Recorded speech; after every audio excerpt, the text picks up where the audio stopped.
నీవు నిమీదే నా జీవితము అమర్చుచున్నావు, నిమీదే నా జీవితము అమర్చుచున్నావు.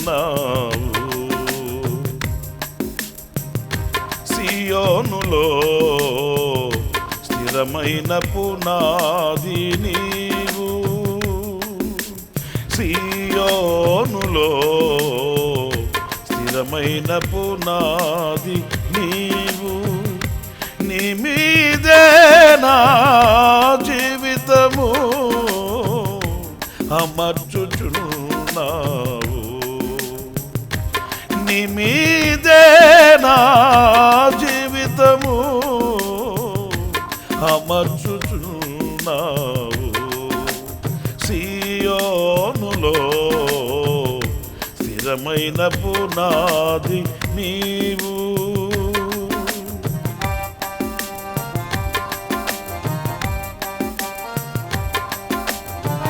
స్తోత్రం.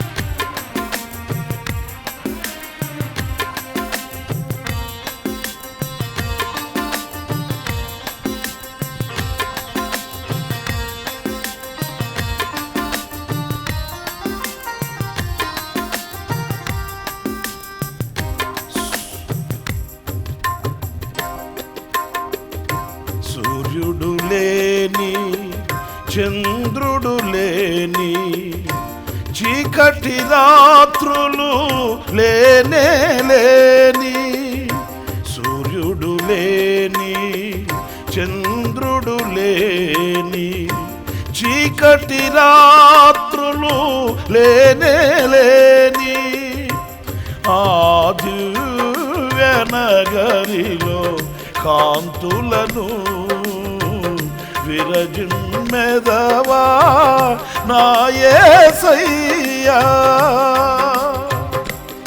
ఆ దివ్య నగరిలో కాంతులను విరజిమ్మెదవా నా యేసయ్యా. సియోనులో స్థిరమైన పునాది నీవు. అందరూ కలిసి పాడుదాం. సియోనులో స్థిరమైన పునాది నీవు, నీ మీదే నా జీవితము అమర్చుచున్నావు, నీ మీదే నా జీవితము అమర్చుచున్నావు. సియోనులో స్థిరమైన పునాది నీవు.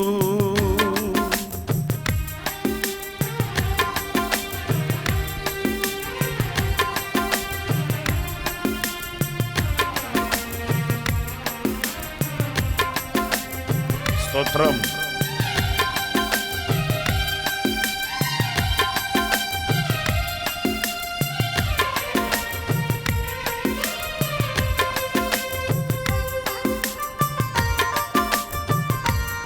హల్లెలూయా. స్తోత్రం.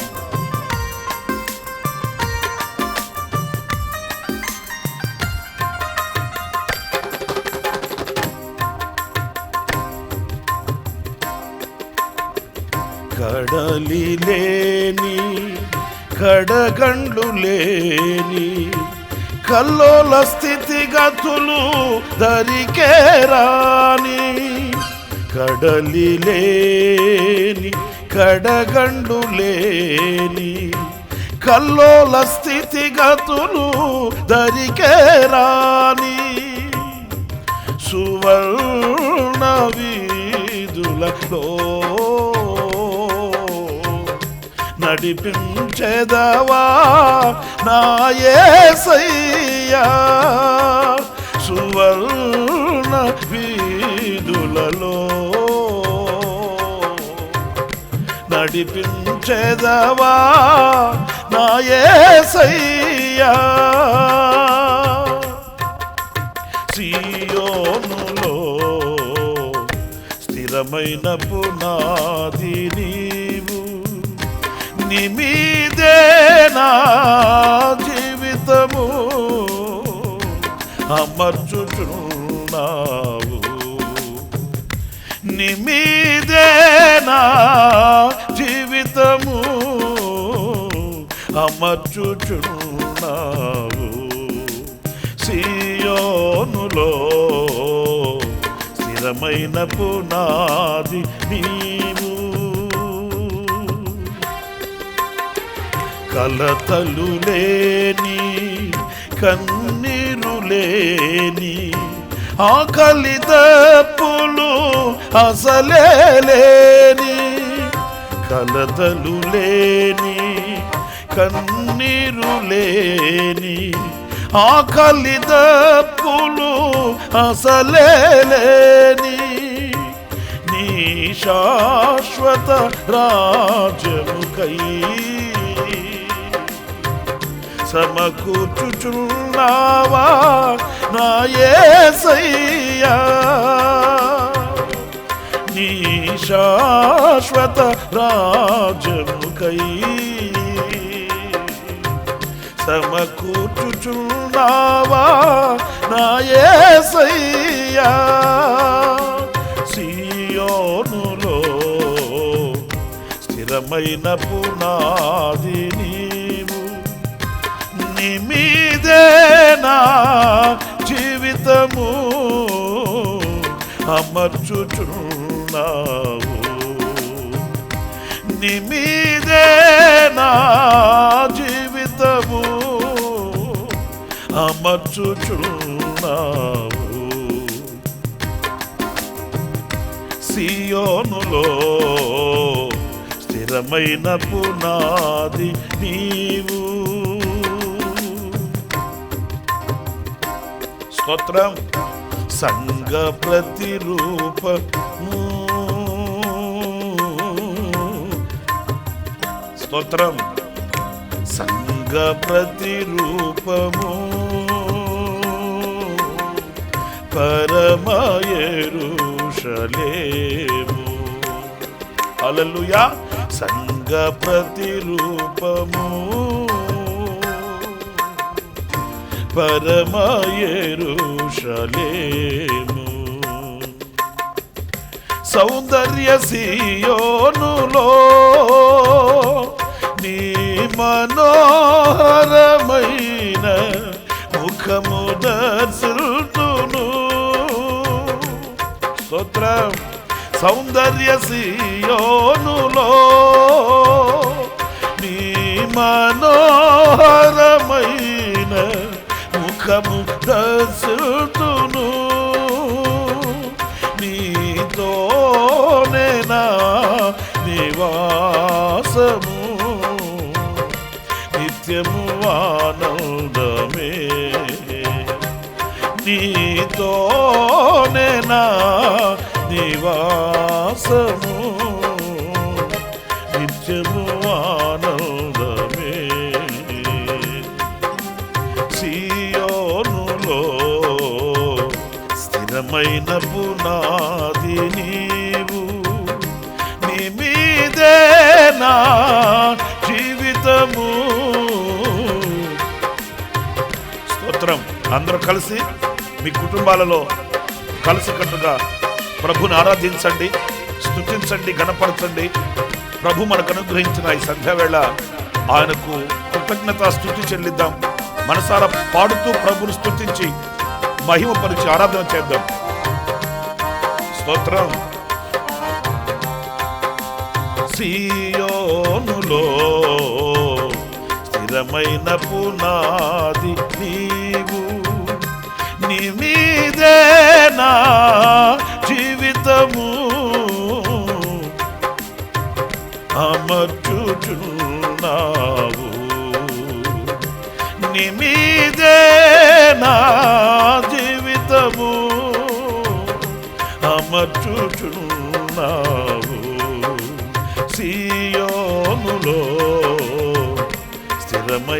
పునాది నీవు. స్తోత్రం. సంఘ ప్రతిరూపము పరమ యెరూషలేము.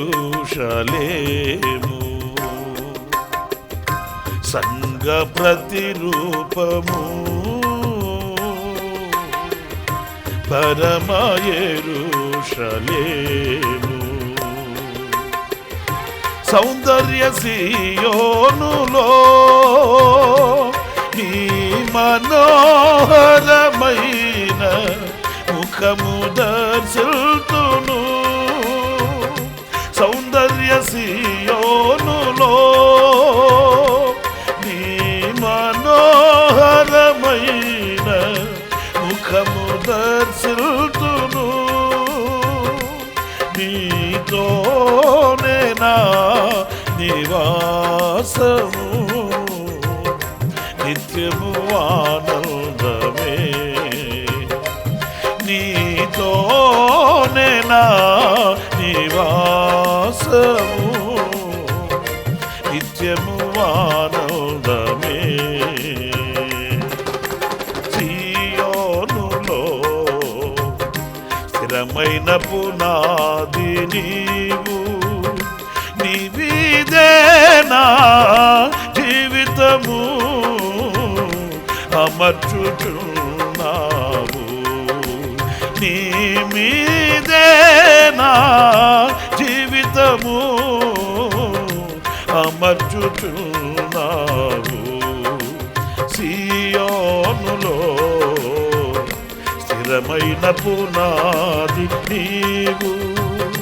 సియోనులో స్థిరమైన పునాది నీవు. నీ మీదే నా జీవితము అమర్చుచున్నావు. స్తోత్రం. నీ మీదే నా జీవితము అమర్చుచున్నావు. సియోనులో స్థిరమైన పునాది నీవు.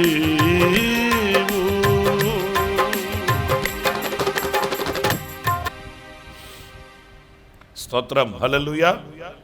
ప్రియులారా, ప్రభు మనల్ని నేటి వరకు సురక్షితమైన ఆయన రెక్కల నీడలో దాచి పొంచి ఉన్న అపాయాలలో నుంచి తప్పించి ఆయన కవిగులలో ఉన్న శాంతి సమాధానమును ప్రభు మనకు ప్రసాదించి సజీవుల దేశంలో ప్రభు మనల్ని ఇంతవరకు నిలబెట్టినందుకు మనం ఎంతైనా కృతజ్ఞులం, ఆయనను స్తుతించబద్ధులం. ఎందుకంటే ఆయన కౌగిలిలో మనల్ని దాచకపోతే, ఆయన కనుచూపుల పరిధిలో మనల్ని ఉంచకపోతే, మనం ఒక్క క్షణం సజీవుల దేశంలో నిలిచి ఉండడం అది అసాధ్యంగా మార్చబడుతుంది, శక్తికి మించిన కార్యంగా నిలబడుతుంది. అందుచేత కోడి తన రెక్కల క్రింద తన బిడల్ని చేర్చుకున్నట్లుగానే ఆయన మనల్ని తన రెక్కల నీడలో దాచుకొని దినదినమునకు కావలసిన విశేషమైన కృప సమృద్ధిగా ప్రభు మనకు, మన కుటుంబాలకు, మన సంఘాలకు ఆయన సమృద్ధిగా అనుగ్రహించి నేను ఉన్నాను అని వెన్ను తట్టి నడిపించే నాయకునిగా, స్వస్థపరిచే వైద్యునిగా ఆయన మనల్ని ఒక తల్లిగా, తండ్రిగా మనకు ప్రత్యక్షమై ప్రభు మనల్ని నడిపిస్తున్నాడు. ఆయనకు మనం కృతజ్ఞులం, ఆయనను స్తుతించబద్ధులం. గనుక ఈ రోజున మనమంతా కుటుంబాలలో చేరి ప్రభుని స్తుతించే ఒక మంచి సదవకాశం ఈ ప్రార్థనా సమయం. గనుక మీరు చిన్నలు, పెద్దలు, వృద్ధులు, మీ కుటుంబాలలో అందరూ కూడా కలిసికట్టుగా కూర్చొని ప్రభుని ఆరాధన చేయండి, స్తుతించండి, ప్రభుని మహిమపరచండి, ఆయన శక్తిని పొందుకోండి, ఆయనలో ఉన్న జీవాన్ని పొందుకుంటూ ఆయనకు సాక్షులై నిలవాలని కాంక్షిస్తున్నాను, ప్రార్థిస్తున్నాను. అందరూ కలిసి మరొక పాట కూడా మనం పాడుకుందాం. నా హృదయాన కొలువైన యేసయ్యా, నా అణువు నిన్నే ప్రస్తుతించనే కీర్తనయుడా అనే పాటని మనమంతా కలిసి పాడుదాం. మీరు నాతో కూడా కలిసి పాడండి. కొంత సమయం మన ప్రభువుని ఆరాధించుకొని ఆ తర్వాత దేవుని వాక్యాన్ని కూడా కొంతసేపు మనం ధ్యానించుకుందాం. ప్రభు మనకు అనుగ్రహించిన శ్రేష్టమైన ఈ సదవకాశాన్ని సద్వినియోగపరుచుకుంటూ ప్రభు కొరకు మనం సాక్షులమై ఉందాం. స్తోత్రం. హల్లెలూయా.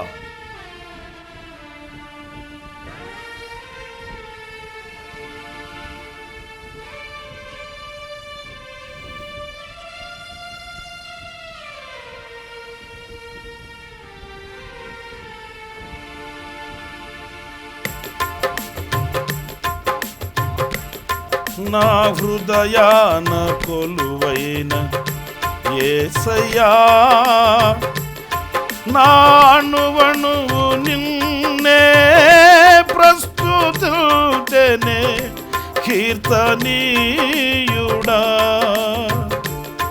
నా హృదయార్పణతో ప్రణమిల్లెదనే నీ సన్నిధిలో పూజార్హుడా. నా హృదయాన కొలువైన యేసయ్యా,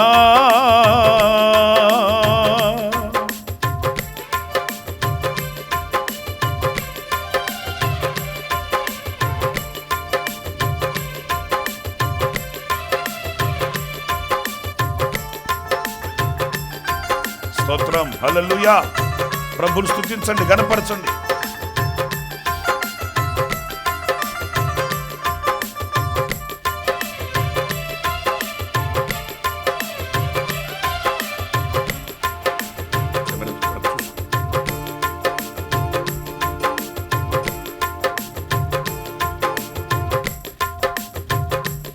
అగ్ని ఏడంతలై మండుచుండినను, అగ్ని జ్వాలలు తాకలేదులే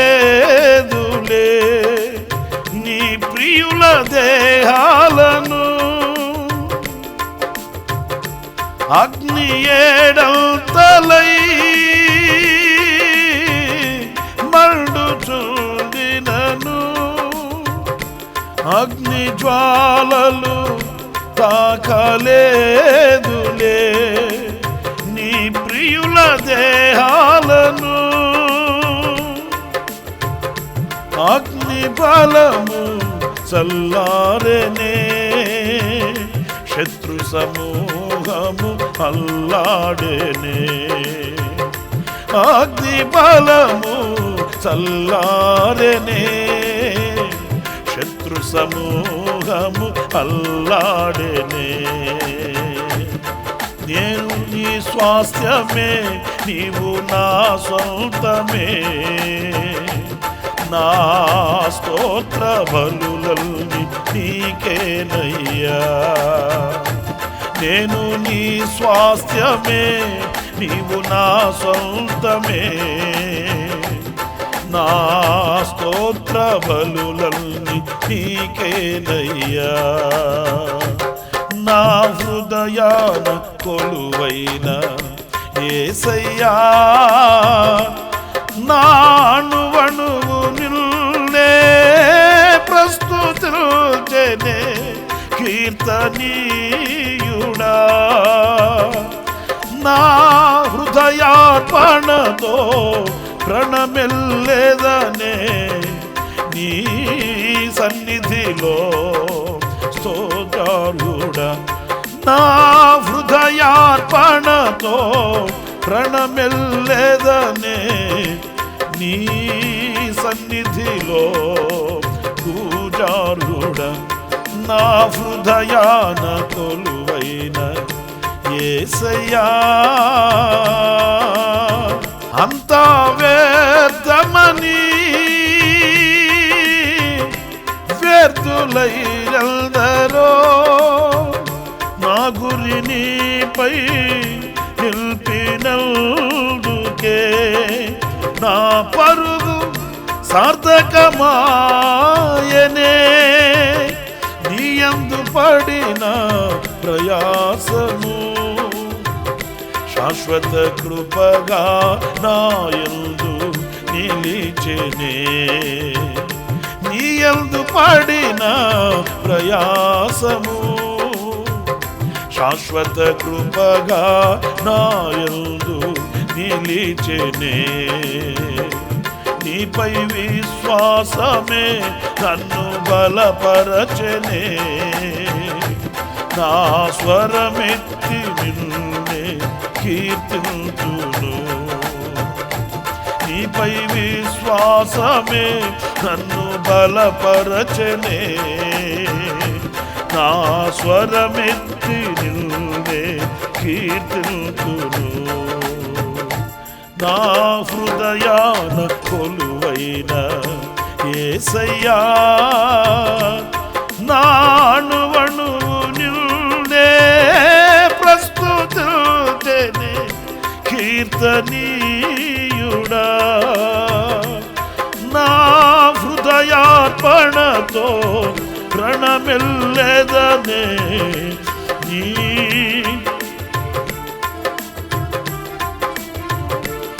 నా హృదయాన కొలువైన యేసయ్యా, నాటినది ఒకరు, నీరు పోసింది వేరొకరు, ఎరువు వేసింది ఎవరైనను, వృద్ధి చేసింది నీవే కదా. నాటినది ఒకరు,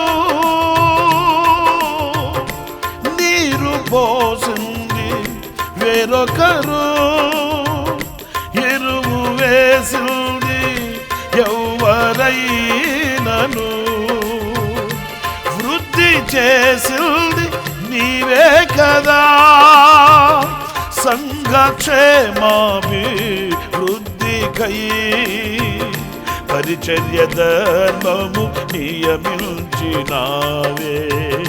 సంఘక్షేమాభివృద్ధికై పరిచర్య ధర్మము నియమించినావే. నీ ఉపదేశమే నన్ను స్థిరపరచనే, నా సర్వము నీకే అర్పించును. నీ ఉపదేశమే నన్ను స్థిరపరచనే, నా సర్వము నీకే అర్పించును. నా హృదయాన కొలువైన యేసయ్యా, నా అణువణువు నిన్నే ప్రస్తుతించెనే కీర్తనీయుడా. నా హృదయార్పణతో ప్రణమిల్లెదనే నీ సన్నిధిలో. కలిసి పాడదాం. నా హృదయార్పణతో ప్రణమిల్లెదనే నీ సన్నిధిలో. పూజారుడా, నా హృదయాన కొలువైన యేసయ్యా, అగ్ని ఏడంతలై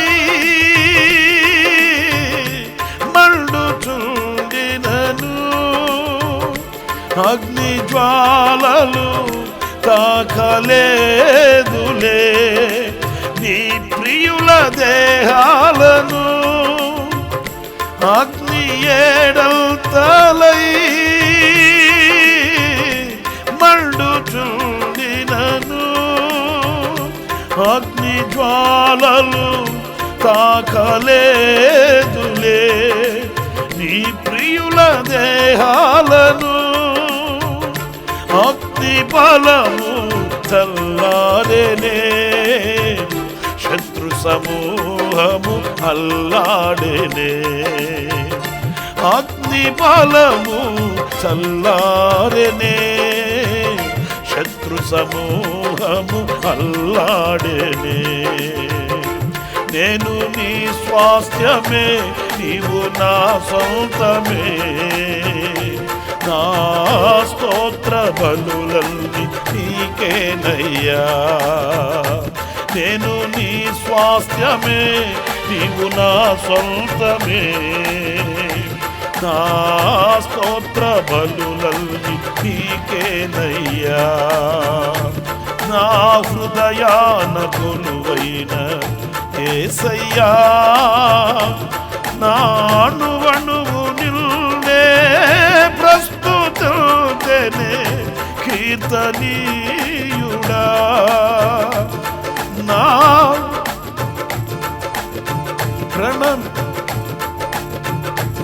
నీ సన్నిధిలో పూజారుడ నా హృదయార్పణతో ప్రణమెల్లెదనే నీ సన్నిధిలో పూజారుడ నా హృదయాన కొలువైన యేసయ్యా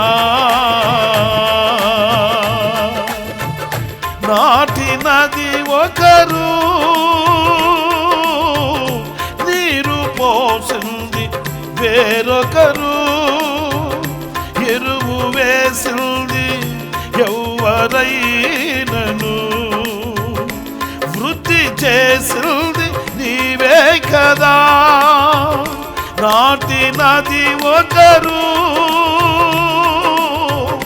నీరు పోసింది వేరొకరు ఎరువు వేసింది ఎవరైనను వృద్ధి చేసింది నీవే కదా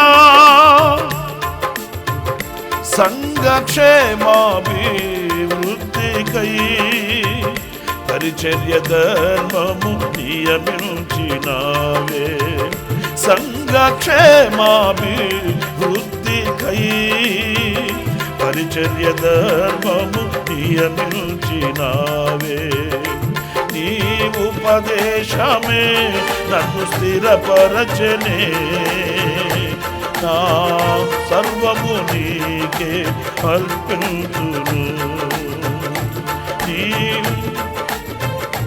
నన్ను స్థిరపరచనే నా సర్వము నీకే అర్పించును నా హృదయాన కొలువైన యేసయ్యా నా అణువణువు నిన్నే ప్రస్తుతించెనే కీర్తనీయుడా నా హృదయార్పణతో ప్రణమిల్లెదనే నీ సన్నిధిలో పూజారుడ నా హృదయార్పణతో ప్రణమిల్లెదనే నీ సన్నిధిలో పూజారుడ నా హృదయాన కొలువైన యేసయ్యా యేసయ్యా యేసయ్యా యేసయ్యా యేసయ్యా యేసయ్యా యేసయ్యా యేసయ్యా యేసయ్యా యేసయ్యా యేసయ్యా యేసయ్యా యేసయ్యా యేసయ్యా యేసయ్యా నీవే నా ఆరాధన యేసయ్యా యేసయ్యా నీవే నా ఆరాధన ఆరాధన ఆరాధన ఆరాధన ఆరాధన ఆరాధన స్తుతి ఆరాధన ఆరాధన స్తుతి ఆరాధన నీ యేసయ్యా యేసయ్యా యేసయ్యా యేసయ్యా యేసయ్యా యేసయ్యా అందరూ పాడదాం యేసయ్యా యేసయ్యా యేసయ్యా యేసయ్యా యేసయ్యా యేసయ్యా నీవే నా ఆరాధన ఆరాధన స్తుతి ఆరాధన నీవేనయా నా ఆరాధన నీవేనయా నా ఆలాపన నీవేనయా ఆరాధన యేసయ్యా యేసయ్యా యేసయ్యా యేసయ్యా యేసయ్యా యేసయ్యా